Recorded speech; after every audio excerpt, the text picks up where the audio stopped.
नमस्कार। Commodity morning con call में आपका स्वागत है। आज 21 मई। कल के सेशन में कमोडिटी मार्केट में दिन के सेशन में तो हमने एक मिला जुला ट्रेड होते हुए देखा, बट इवनिंग सेशन में हमने काफ़ी बड़ी उथल पुथल आती हुई देखी। नो डाउट मॉर्निंग सेशन से ही हमने सोने चांदी में एक बड़ा रेंज में ट्रेड करते हुए देखे, जहां 49,000 पे हमने चांदी को फ्रेश बाइंग के साथ बंद होते हुए देखा। बट पूरे दिन में हमने 49,500 का लेवल भी देखा और 48,500 का भी लेवल देखा, जिस ढंग से फेड मिनट से पहले मार्केट में अनसर्टेनिटी बनी थी, जिसके चलते ये मोमेंटम आता हुआ दिखाई दिया। वहीं गोल्ड में भी हमने एक मिला जुला ट्रेड होते हुए देखा। अपसाइड भी था लेकिन कैप था, डाउन साइड भी रेस्ट्रिक्टेड था और प्राइजेस 47,100 के ऊपर क्लोज होता हुआ दिखाई दिया। ओवरऑल हमें लगता है कि जिस ढंग से इंटरनेशनल में हमने देखा कि प्राइजेस में फिर से दबाव बना, ये कहीं ना कहीं फेड की मीट के बाद ही है, क्योंकि उम्मीद थी कि इंटरेस्ट रेट नेगेटिव में जाने की अटकलें लगाई जा रही थी, बट फेड ने बिल्कुल खारिज कर दी है, जिसके बाद डॉलर इंडेक्स में हमने एक रिकवरी आते हुए देखी और सोने चांदी में एक प्रॉफिट बुकिंग का बड़ा कारण बन सकता है ये।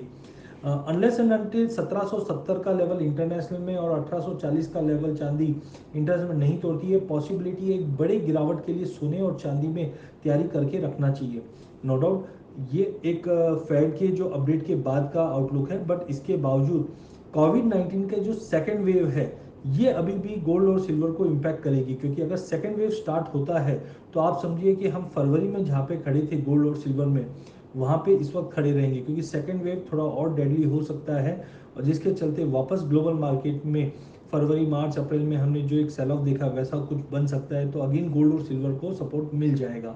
तो लॉन्गर टाइम फ्रेम की अगर बात करें तो डेफिनेटली गोल्ड और सिल्वर अभी भी तेज है, बट जिस ढंग से हमने पिछले एक हफ्ते में तेजी आती हुई देखी है, या फरवरी से अभी तक जो तेजी आती हुई देखी है, एक बड़ा करेक्शन के लिए मार्केट तैयार रहना चाहिए। तो अनलेस एंड अनटिल 1770 और 1840 का लेवल गोल्ड और सिल्वर नहीं तोड़ते हैं, पॉसिबिलिटी है हम एक बड़ी गिरावट के लिए तैयारी रहनी चाहिए। क्रूड में कल भी हमने एक पॉजिटिव मोमेंटम आते देखा। कल हमने एक चार्ट शेयर किया था जो कहीं ना कहीं संकेत देता है कि क्रूड और ब्रेंट, WTI और ब्रेंट दोनों के अंदर एक गैप फॉर्मेशन हुआ था मार्च मंथ में। अब वो मार्च मंथ का जो गैप है वो फुलफिल करने के लिए मार्केट ऊपर जा रहा है। तो एज ऑफ नाउ 35 से $36 का लेवल WTI और 38 तक का लेवल हम ब्रेंट में देख पाएंगे। नो डाउट ग्लोबल इकोनॉमी अब लॉकडाउन से बाहर निकल रही है, जिसके चलते भी क्रूड में थोड़ा बहुत बाउंस दिखा रहा है। ओवरऑल हमें लगता है जो 30 मिलियन बैरल्स की डिमांड मार्केट से गायब हो चुकी थी, अब वो रिफिल होना चालू हो चुकी है। प्रोडक्शन कट जिस ढंग से हमने देखा था कि मई में सऊदी ने अलर्ट दिया था और जून से भी कुछ और फर्दर प्रोडक्शन कट होंगे, जो कहीं ना कहीं प्राइजेस को सपोर्ट कर रहे हैं। बट कोई भी सिनेरियो अभी तक पूरा कंप्लीट नहीं हुआ है, क्योंकि सेकेंड वेव अगर आती है तो कहीं ना कहीं फिर से इम्पैक्ट पड़ सकता है। एज ऑफ नो हम ये पकड़ के चलते हैं, जो मार्च मंथ में गैप क्रिएट हुआ था, उस गैप को फुलफिल करने के लिए ही क्रूड में तेजी है। एक एग्जांपल हम निफ्टी से भी लेके देख सकते हैं, जिस ढंग से निफ्टी में हमने एक बड़ा फॉल देखा 7,500 तक का, उसके बाद जो गैप था वो 98, 90, 9900 के बीच में बताया जाता है, जिसके चलते प्राइजेस ने 7,500 से निफ्टी वापस 98 तक का लेवल क्रॉस किया था गैप को फुलफिल करने के लिए, और वहाँ से फिर से गिरावट आई। तो आई थिंक क्रूड में भी ये गैप फिलिंग की टेक्निक में चल रहा है, जो हमें लगता है 1-1.5 $2 की और तेजी दिखा सकता है, बट सस्टेनेबल थोड़ा सा डाइजी रहेगा। नेचुरल गैस में कल काफ़ी बड़ी वॉलिटिलिटी देखी हमने। 137 से पहले 143 का लेवल, और 143 से एग्जैक्टली जो हम एक्सपेक्ट कर रहे थे 132 तक का लेवल आया। डेट डजन मीन्स के मार्केट में वापस यू टर्न हो जाएगा। टाइमिंग 140 के नीचे अगर प्राइजेस कंटिन्यू होल्ड करता है तो हम एक बड़ी गिरावट के लिए तैयार रहना चाहिए, जो डाउन साइड में हमें लगता है करीबन 1.5 मीन्स डोमेस्टिक मार्केट में 134-35 तक के भी लेवल जो देखे हैं, ये तोड़ने पे 125 से 126 के भी लेवल फिर से दिखा देंगे। विक्स इंडेक्स में बढ़ोतरी है, जिसके चलते आज ग्लोबल इक्विटी मार्केट में गिरावट है। डॉलर इंडेक्स 99.35 के करीब ट्रेड कर रहा है।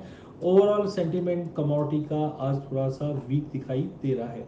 कल के सेशन की बात करें तो सोने चांदी में हमने शॉर्ट कवरिंग और फ्रेश बाइंग के चलते तेजी जरूर देखी थी, बट फेड के अपडेट के बाद आज हमें लगता है कि प्राइसेस में गिरावट रहेगी। साथ में रुपए में मजबूती की वजह से सोने और चांदी में गिरावट का रुख कंटिन्यू रहेगा।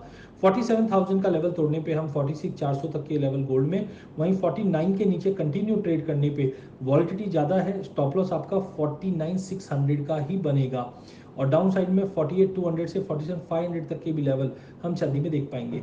क्रूड में कॉशियस रह के ट्रेड कीजिए। कल भी हमने करीबन 5% की तेजी आते हुए देखी है। अपसाइड रह सकता है जो वापस 2600-2640 तक के लेवल दिखा देगा, but as of now margin काफ़ी हाई है, वॉलिटिलिटी काफ़ी हाई है, better stay away from this counter. Natural gas जब तक 140 के ऊपर क्लोजिंग बेस पे होल्ड नहीं करता है, 132 का लेवल तोड़ने पे 126 तक के लेवल नेचुरल गैस में देखेंगे। जबकि बेस मेटल की बात करें तो कल ब्रेकआउट काउंटर पे आ चुका है। हमने 3 रिपोर्ट बना के ऑलरेडी सेंड कर चुके हैं। 413 के ऊपर कॉपर में ब्रेकआउट है, जो 418 से लेकर 432 तक का भी लेवल दिखा सकता है। तो कॉपर में आज थोड़ा बहुत एलएमई पे things are been slightly mix, जिस ढंग से हम देख रहे हैं कि कॉपर फ्लैट है, जिंक 0.32% से डाउन है, बाकी निकल, एल्यूमिनियम और लेड साइडवे टू पॉजिटिव दिखा रहे हैं। बट ओवरऑल पूरे बेस मेटल पैक की अगर बात करें तो we are more bullish in case of copper, zinc and nickel. Aluminium, lead भी पॉजिटिव रहेंगे बट इतने ज़्यादा नहीं। तो पिक ऑफ डे में कॉपर रखिए। जब तक 412 के ऊपर प्राइजेस होल्ड है, 418 का पहला लेवल और ये 18 का लेवल तोड़ता है, 18-20 का लेवल तोड़ के होल्ड करता है, तो हम 32 तक के भी लेवल कॉपर में देख पाएंगे अगले 2-3 सेशन में। आज का टारगेट जो रहेगा 18 से 19 का रहेगा। वहीं जिंक में भी 58 के ऊपर 64 तक के लेवल देख सकते हैं। निकल पे खास करके ध्यान रखिए, वॉल्टिलिटी काफी ज्यादा है, पिछला हाई ब्रेक कर चुका है।